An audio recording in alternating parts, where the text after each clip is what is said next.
interpellé par la police le 12 février dernier. Explication. Les islamistes ont-ils bénéficié d'une aide de choix en la personne du juge d'instruction? C'est en tout cas ce qui se profile après l'arrestation puis l'internement psychiatrique du juge d'instruction de l'attentat du musée Bardo en Tunisie, Béchir Akremi. Si l'événement a de quoi surprendre, il était pourtant dénoncé depuis longtemps par l'avocat Philippe Deveule, représentant de 4 victimes françaises de l'attentat du Bardo. Le juge qui a instruit cette affaire du Bardo et que j'ai mis en cause dès le départ, comme j'ai mis en cause le manquement sécuritaire de la Tunisie, qui est encore un autre sujet, mais ce qui est beaucoup plus grave, c'est le rôle joué par ce juge qui est poursuivi par d'autres ayants droit, d'autres avocats de d'autres victimes de l'islamisme politique, les personnalités politiques progressistes de Chokri Belaïd et Mohamed Brahmi, qui ont été tués.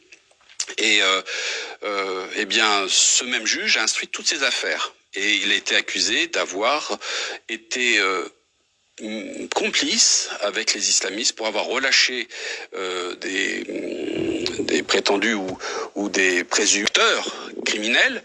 Et même dans le dossier du Bardo, où il y avait 6 présumés complices qui ont été relâchés au motif de torture qui n'ont jamais été établis. Bon. Vous avez eu une émission Fleuve qui est sortie vendredi dernier d'Al Jazeera, où vous avez tous les protagonistes qui sont interviewés pour justement accuser toute la nébuleuse islamiste en Tunisie, et notamment concernant ce juge et concernant les institutions de la justice et de l'État, ce qui est très grave. Et vous avez un président de la République tunisienne, Monsieur Kais Saïd, qui fait une sorte d'action main propre contre toute cette nébuleuse et qui est accusé de dictateur. Bon, alors chacun y voit son intérêt.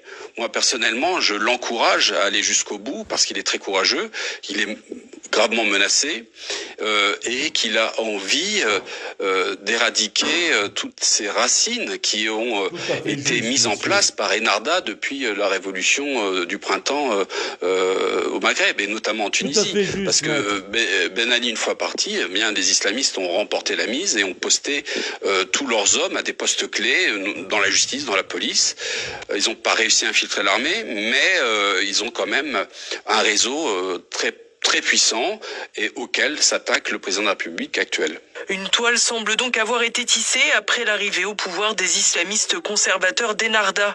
Une toile difficile à démanteler, même pour le président tunisien actuel, Kais Saïed. Pour l'avocat Philippe Deveule, la route a été longue pour arriver à ce que le sujet soit enfin pris au sérieux. C'est nous que nous accusions justement de personnes qui s'ingéraient dans la justice tunisienne, dans la Tunisie, et même accusés par la justice française. On a été convoqués par la juge d'instruction de l'époque, il nous a dit, écoutez, ne rentrez pas dans le sujet parce que il faut pas déranger la Tunisie. Moi, je suis désolé, je fais du droit, je défends des victimes et je veux la manifestation de la vérité. Donc moi, peu importe que ce soit la Tunisie ou un autre pays, dès lors que j'ai des victimes à défendre.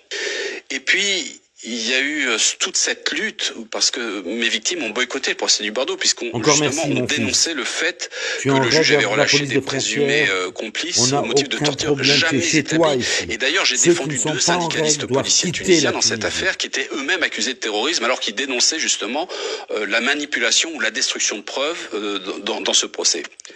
Pour le moment, nous constatons que ce juge est derrière les verrous. C'est quand même une première dans l'histoire judiciaire, mais dans l'histoire du terrorisme, qu'un juge soit impliqué de près ou de loin, et je dirais plutôt de près, de complicité avec les islamistes et le monde terroriste.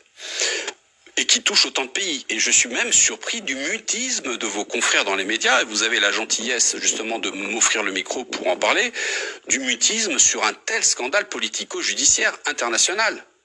Un scandale qui n'a pas fait les gros titres alors que les implications sont pourtant lourdes.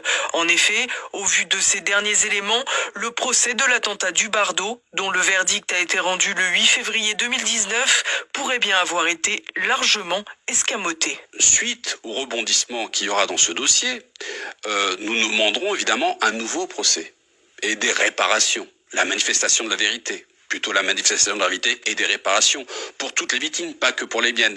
Parce qu'en fin de compte, beaucoup de mes confrères ont abandonné les choses parce qu'évidemment, mon action m'a valu des menaces de mort qui sont toujours actuelles.